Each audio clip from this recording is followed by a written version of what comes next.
Good morning, good morning. How's it going, guys? Heard that we had some lagging issues on Friday, so I just wanted to make sure that everything is on the up and up today. I'm going to just test the screen, drawing some green circles. Let me know if what I am saying and what I'm doing on the screen is matching. I want to make sure that you have no lagging issue. Drawing a green line, a second one above it,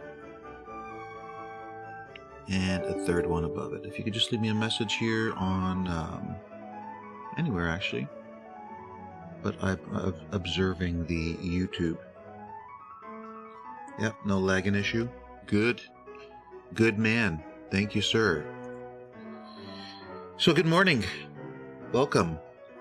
It's Monday, March 4th, 2024. And we got a few things I wanted to cover this morning. I think the big news of the day is probably Bitcoin.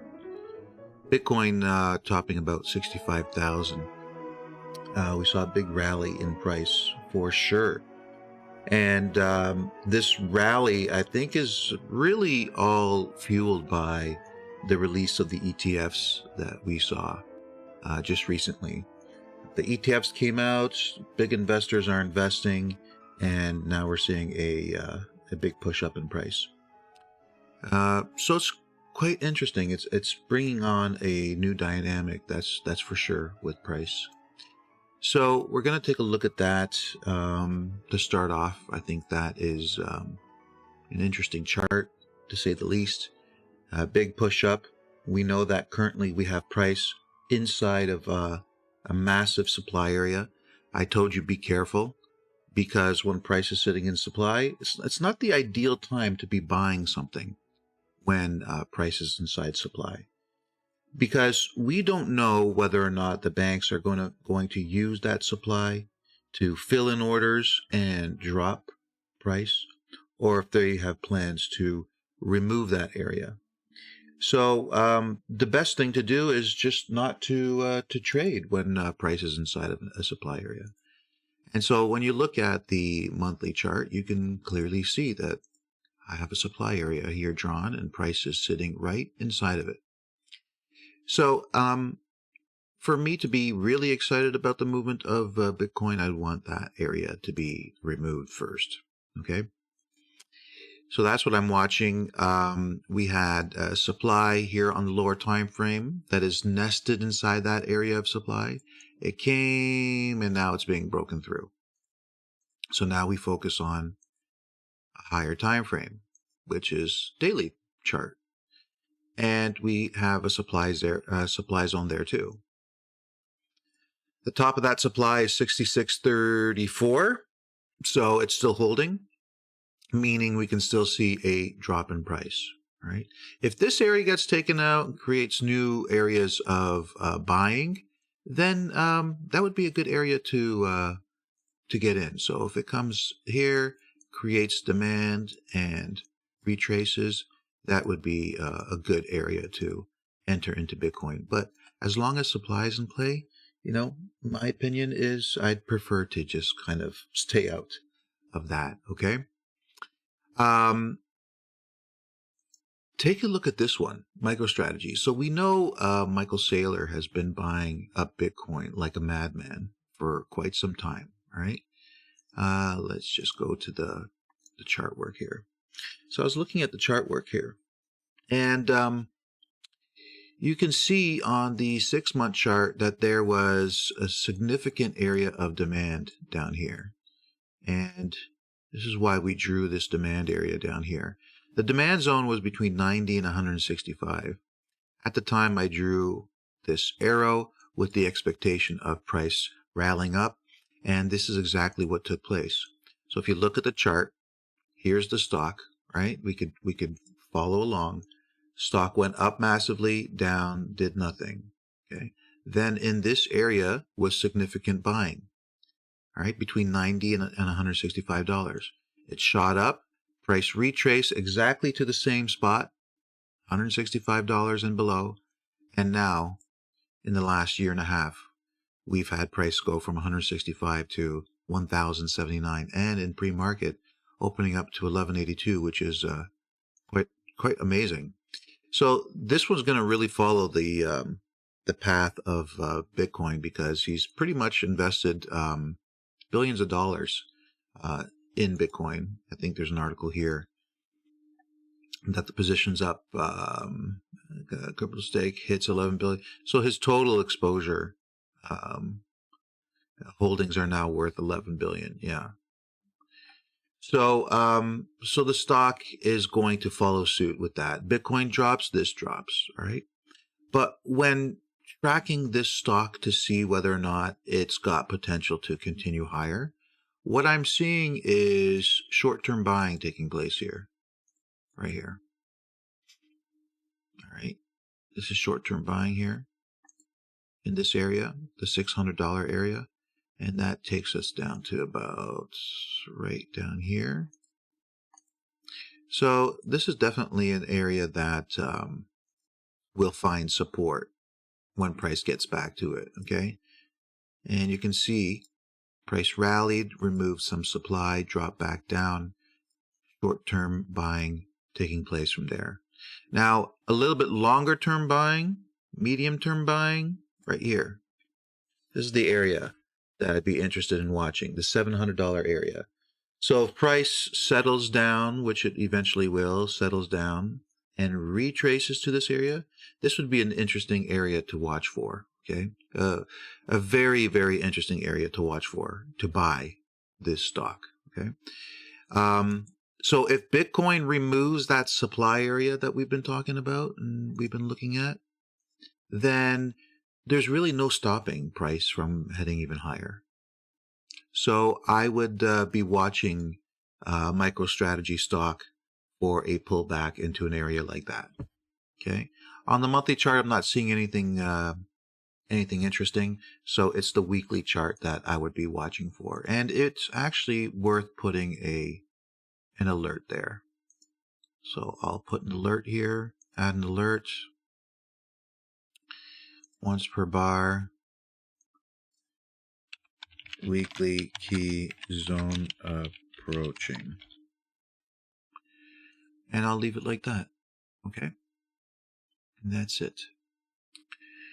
So let's go to Mara. I wanted to take a look at Mara because this one is one that we were mentioning last week.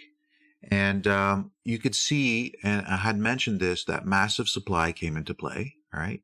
And then they came up with earnings. You remember I was mentioning this? They came out with earnings, and look, earnings were positive. Yet, for some reason, price dropped. And I told you the reason for that was because supply had come into play. Price drops, and where does it reverse? It reverses when demand comes into play. So, demand came into play down here at the 24 area, and now we're starting to see a push up. Okay? Pre-market, we're already up. So this can continue upwards into supply, and the removal of that supply will signal a move even higher. It hasn't happened yet, but that's something to be watching for. Okay. GBTC, we also talked about this one. This is it is the largest ETF that represents the price of Bitcoin. And if this chart is any indication of what's going to take place with Bitcoin, I would say that Bitcoin's going to remove its area of supply, and we're going to see price head even higher. Why would I suspect that?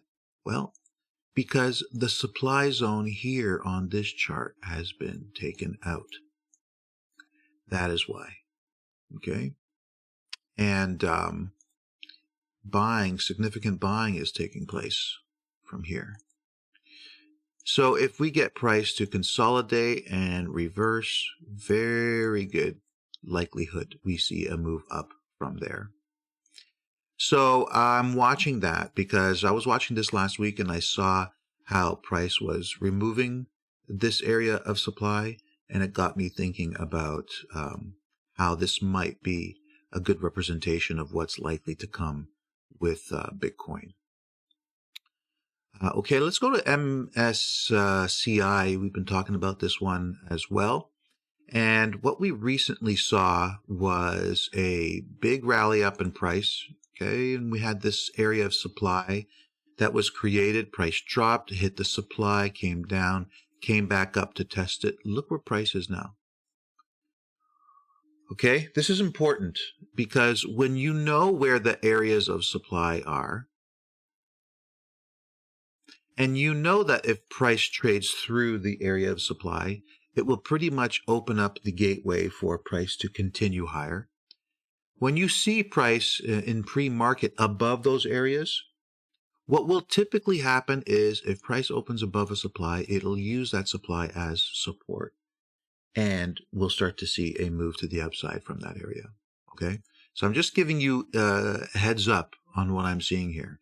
Price is likely going to open up above supply, and if that is the case, that supply will act as support, and then we'll see price structure building on that foundation that was once supply.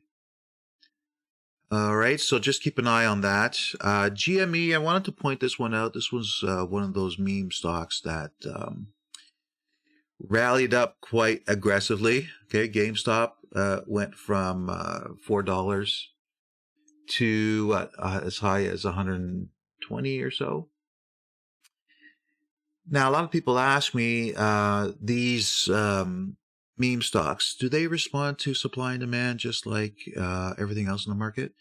The answer is yes, absolutely 100%. Okay, and here's a perfect example of that. I had located this area of demand before price ever got to this area. So you could have bought at this demand zone at $13, and look at the highs of 18, 13 to 18. That's quite an aggressive move. Price came back to this area of demand, and now we're seeing another rally form from it. So I'd be watching this chart for that momentum to kick in. If you take a look at the 2-hour chart, you can see we have something like this coming across the chart, right? Not the greatest trend line in the world, but I think it's pretty decent. If price comes a little further in basis, it can drop and head higher with demand down here. Okay, so it's just something to watch for if you're into those meme type stocks. And I think that's it for stocks. Let's head over and take a look at gold. We were talking about gold last week. We were looking at the positions held by retail traders, and they reached about 81% as price was entering into this area of supply, if you guys will remember that. And right now, let's just refresh my screen. It looks like they're still at 81%. Yeah, it's still at 81%. Price is inside supply. Okay. So is price going to go higher? Don't know that. But, you know, with supply in play and retail at 81%, I mean, I'd prefer to see retail higher than that. I don't think 81% is high enough.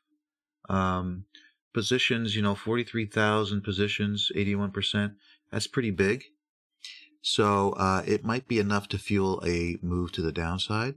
But is it going to be a sustainable move to the downside? It's hard to tell at this point. I detailed my thoughts in the latest EURUSD report that I sent out to members yesterday, so they can read in detail what I'm thinking there. So just something to be watchful of, because the bias is that we're going to see a move to the downside. I'm just not sure if this retail sentiment at 81% is enough to trigger a move, but just watching it for now. And we got the Euro US dollar. Here we go.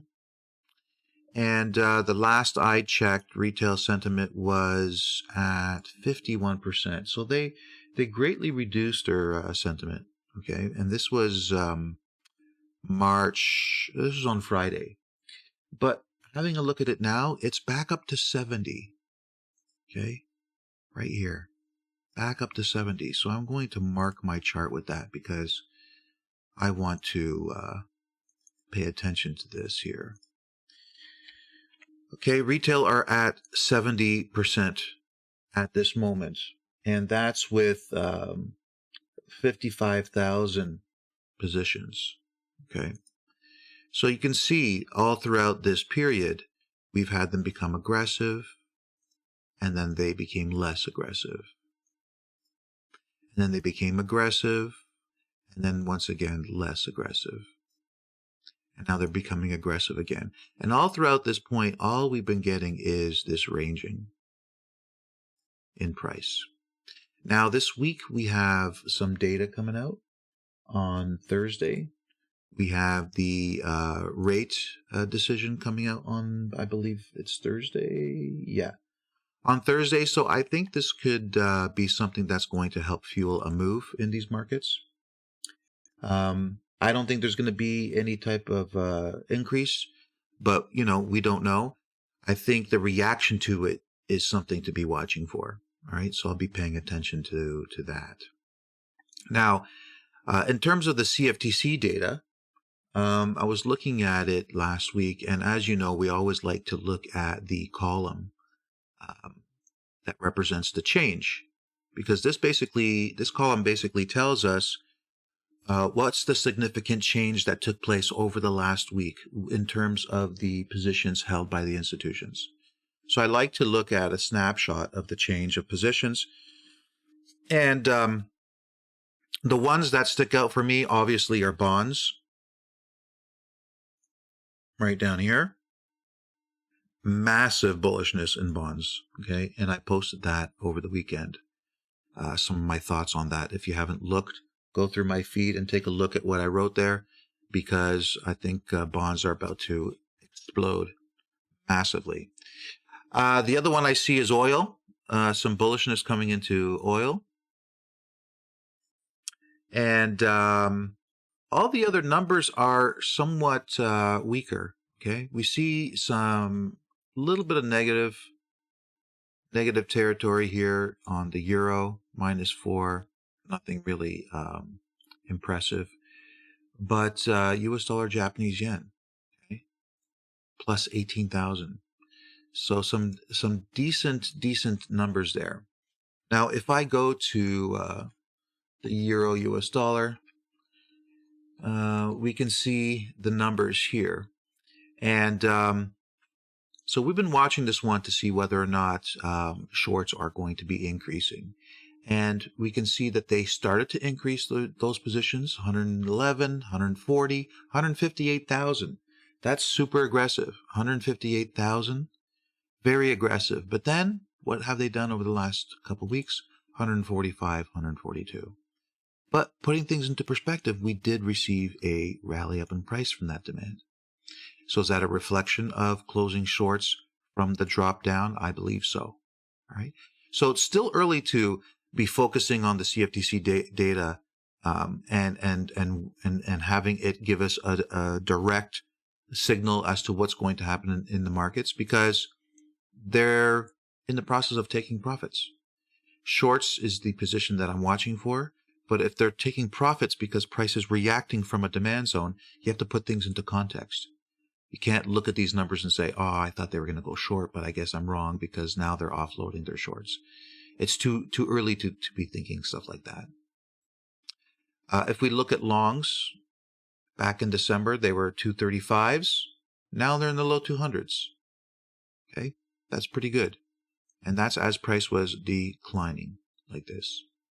So I think it's still too early to directly know whether or not the banks are going to pile into short positions, but it's definitely the way I'm watching. Okay, I'm going to be watching for short positions to increase going forward. The other one I wanted to point out was the US dollar, Japanese yen. This is a monster. These positions are just unbelievable. Okay, guys, hit the like button down below when you get a chance. Look at longs. Okay, this is crazy. This is 183,000 long. Now, I'll tell you something. When you look at the chart, there's only been one moment in time where price was larger, much larger than 183,000. And so if we take a look at that chart, I'll bring it up for you and show you. Here is the weekly chart of the US dollar Japanese yen. And there was one time where price was larger than 185 or 183. And it was 185 here, okay? And price declined. Different dynamic than where we're at right now, okay? Totally different dynamic. This was within a ranging scenario that they acquired such a strong short position. What we have right now is a upward trending scenario, not ranging, okay? The other time previous to that was right here, okay? When we reached 237,000 longs, right here. And that was in preparation for a massive, massive move to the downside. So the bottom line is we know that they can go as much as 237,000 long positions. Previously at these highs, they were at 140,000 and then 158,000. Both times price dropped. But the reason why price dropped at those times was because they were hitting areas of supply for the first time. All right, so the dynamic of what was in play would suggest that moves would be to the downside. We called this move, by the way. Price, we had the supply located. We saw the numbers. I told members very, very high odds we're going to see a drop in price, and that's exactly what took place. All right, so now we're back at this spot here again, and they are adding long again. Okay, they're adding long. If I said short, I meant longs. Okay, very aggressive with longs and then taking profits. I think I did say longs, right? So 140, that was super aggressive. Our chart was telling us that the number was aggressive. They're going to take profits on long positions, and that fuels a move to the downside. Here, aggressive. They took profits on long positions, fueled a move to the downside. Now they're back here. Do they necessarily have to take profits on long positions? No, they don't necessarily have to do that. We know they can go into the 230s.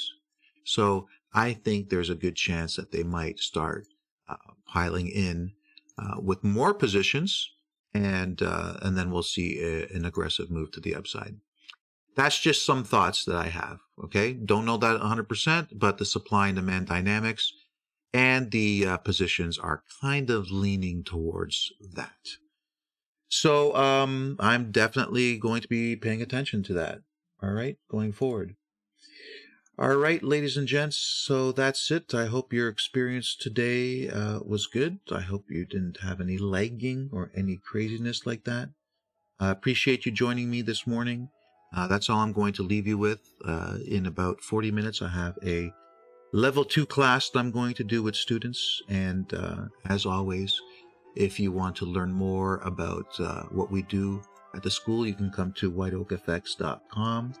And you can click on the education section and you can read all about our approach to trading and our approach to teaching, and all about our levels. Okay, the system that we use to teach is based on the old trivium method of teaching, which is the way that we should have been taught in school, but they are not teaching us this way, and there's a reason why. But once you understand the trivium and you learn through the trivium, you can pick up information a lot quicker and it stays with you for a lot longer. So just wanted to leave you with that. Again, hope you enjoyed it. You take care of yourself. Please hit a like down below to help support us and to support these live feeds if you do appreciate them. All right, ladies and gents, that's it. You take care of yourself. Have a good one, and we'll see you next time. Take care.